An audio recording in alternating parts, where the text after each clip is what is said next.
कृपा तुम्हारी हो तो, कृपा तुम्हारी हो तो मिटते सारे क्लेश। देवा ब्रह्मा विष्णु महेश। விழிமலை நாயகி வேலனுக்கு தாயடி வெம்புரதம் ஏறி வந்து வினையை தீர்க்கணும்.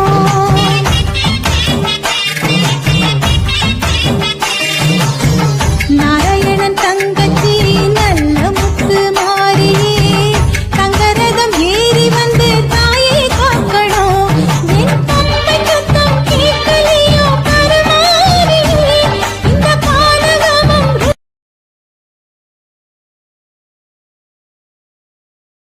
கருணை கடலே கந்தா போற்றி. இன்றைய பஞ்சாங்கம் 2026 பிப்ரவரி 3 விசுவாவசு வருடம் தை மாதம் 20ஆம் நாள் செவ்வாய்க்கிழமை. திதி துவிதியை. நல்ல நேரம் காலை 7:30 முதல் 8:30 வரை, மாலை 4:30 முதல் 5:30 வரை. ராகு மாலை 3 முதல் 4:30 வரை. யமகண்டம் காலை 9 முதல் 10:30 வரை. இந்த நன்னாளில் நீங்கள் எதிர்பார்த்த நல்ல விஷயங்கள் நடைபெறட்டும்.